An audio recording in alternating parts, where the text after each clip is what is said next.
మన ప్రభువైన యేసుక్రీస్తునామమున మీ అందరిని శుభవందనాలండి. ఈరోజు దేవుని వాగ్దానం కీర్తన గ్రంథం 119 అధ్యాయము 50వ వచనము. నీ వాక్యము నన్ను బ్రతికించి ఉన్నది, నా బాధల్లో ఇదే నాకు నెమ్మది కలిగించున్నది అనే వాగ్దానం ఇచ్చండి. పరిశుద్ధాత్మను అర్ధరాత్రులు లేసి ప్రార్థన చేసి స్థుతి చెల్లించి మళ్ళీ ప్రార్థన చేసి దేవుడు ఉన్నప్పుడు దేవుడి ఈ వాగ్దానం చేయించండి. వెంటనే షాడిసిపడిన చూడండి అక్కడ. అవునండి, ఉదయకాలం సాయంత్రకాలం మరి అర్ధరాత్రి ప్రార్థన చేస్తున్నాం. ప్రతి దినము కూడా మరి స్తుతియాగం చేస్తున్నాము. బైబిల్ అయితే దేవుని కృపలను పూర్తిగా రాస్తానండి. మరి ఇంకా ఉపవాస ప్రార్థన చేస్తున్నాం. అప్పుడు 40 రోజులు ఉపవాస ప్రార్థన చేస్తున్నాం కదండి. ఉదయకాలం నుంచి సాయంత్రకాలం దాకా మరి ఏమి తినకుండా ఉంటున్నాం కదండి. ఏ విధంగా చేస్తున్నాం, ఆయన వాక్యం నిజంగా మనల్ని బ్రతికిస్తుంది అనమాట. మన బాధల్లో మనకి నెమ్మది కలిగిస్తుంది అనమాట. ఇంకా దీనికి రెఫరెన్స్లు చూస్తే 119 అధ్యాయంలోని 28వ వచనంలో దేవుడు ఏం మాట్లాడుతున్నారంటే, వ్యసనము వలన నా ప్రాణము నీరైపోయాను, నీ వాక్యం చేత నన్ను స్థిరపరచమని కీర్తనకారుడు మాట్లాడుతున్నారనమాట అండి. ఇంకా మరి మనము కూడా అలాగే ప్రార్థన చేసుకోవాలన్నమాట.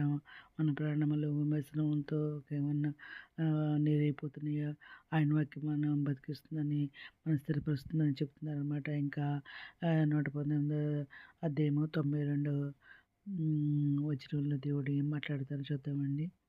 నీ ధర్మశాస్త్రము నాకు సంతోషమేయని ఎడల నాశనమయందు నేను నశించి ఎందును అని కీర్తనకారులు మళ్ళీ ఇక్కడ కూడా మాట్లాడుతున్నారనమాట అండి. ఇంకా మరి ఆయన మరి దేవునికి ప్రార్థన చేస్తున్నారన్నమాట. ఈ విధంగా ఆయన వాక్యం మరి బ్రతికించకపోతే నేనేమవుతాను అని చెప్పేసి మరి ఇక్కడ మాట్లాడుతున్నారన్నమాట. నీ ధర్మశాస్త్రం నాకు సంతోషం ఈనడల నా శ్రమయందు నేను నశించి ఎందును అని చెప్పేసి అంటున్నాడనమాట. నీ ఉపదేశం వలన నీవు నన్ను బ్రతికించితివి, ఎన్నడను వాటిని మరవను అంటున్నారనమాట. ఇంకా దేవుని వాక్యం మరి మన జీవకు ఎంతో మరి మధురంలోని అవి మన నోటికి తేనె కంటే తీపిగా ఉన్నవని కూడా కీర్తనకారుడు మాట్లాడుతున్నారు.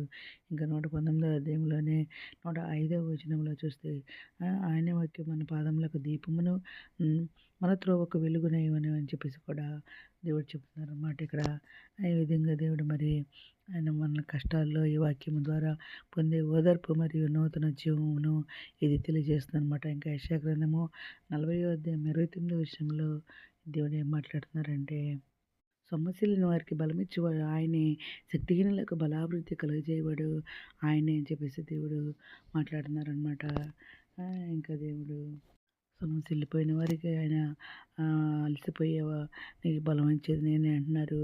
శక్తిని బలమును అనుగ్రహించేది దేవుడు నేనే అని చెప్పేసి దేవుడు అని చెప్పేసి మాట్లాడుతున్నారు అనమాట. ఇంక మత్తయి సువార్త 11వ అధ్యాయం 28వ వచనంలో దేవుడు ఏం మాట్లాడుతున్నారంటే, ప్రయాసపడి భారం మోసుకొనుచున్న సమస్త జనులారా నా యొద్దకు రండి, నేను మీకు విశ్రాంతి కలుగజేయుదునని చెప్పేసి కూడా దేవుడు ఇక్కడ మాట్లాడుతున్నారనమాట మనతో. ఇంకా మరి వాక్యం అంతా కూడా మనకి మరి దేవుని వాక్యము జీవం అనమాట. మన ప్రాణం బ్రతికిస్తుందని అంటున్నారు. ఓదార్పు ఓదార్పు బాధల్లో ఉన్నప్పుడు మరి వాక్యమే ఓదార్పునిస్తుంది, నెమ్మదినిస్తుంది మనసుకి. ఇంకా ఆయన వాక్యం సమస్యలు వారి బలం ఇచ్చేవాడు ఆయనే. ఆయన వాక్యం బతికిస్తుంది అనమాట. మన బాధలను మాకు నెమ్మది కలిగిస్తుంది అనమాట. సమస్యలు బలం ఇచ్చేవాడు ఆయన, శక్తిని బలం కలిగేవాడు ఆయన అనమాట. ఇదేనమాట. ఎంత మంచి వాగ్దానం ఇచ్చింది దేవునికి కృతజ్ఞతలు స్తుతులు చెల్లించుకుంటూ ఈరోజు మనం ప్రార్థన చేసుకుందాం. మహోన్నతుడ సర్వశక్తి మంత్ర ఘనమైన నామమునకే స్తుతిస్తున్నానండి. ఎంతమంది ప్రపంచం ప్రతి ఒక్క బిడ్డని పేరు పేరు జ్ఞాపకం చేసుకోండి. ఆయన ప్రతి ఒక్క బిడ్డకి అవసరం లేకుండా అక్కడ తెచ్చిన కొరకు తెచ్చండి. చంటి బిడ్డలకు మంచి రగ్గుని నిర్దేశాలు తేగండి. నిరుద్యోగులకు ఉద్యోగాలు తెచ్చండి. ఆర్థిక పరిస్థితుల వరకు ఆర్థిక సాయం తెచ్చండి. అనారోగ్యం స్వస్థపరచండి. వేదాలను దుఃఖం ఓదార్చండి. కృంగిన వారిని లేవతండి. లక్ష్యానికి లక్ష్మణం తెచ్చండి. వనరులను బలపరచండి. అవనకాలం మీరు కాడు మీద కృప చూపండి. ఇతరులకు రాని మీరు చేయడానికి మెంద సిద్ధపడ్డ కృప చూపండి. ఎత్తుబడులు ఉన్న భాగ్యం తెచ్చమని మా ప్రభు పేరు యేసుక్రీస్తు పరిశుద్ధమైన నామమున అడిగి పెట్టుకుని ప్రార్థిస్తాం తండ్రి. ఆమేన్. మీ అందరి ప్రార్థనలో మా కుటుంబం గురించి కూడా ప్రయత్నించమని మనం చేసుకోండి. ప్రభు సేవలో మీ సహోదరి. God bless you.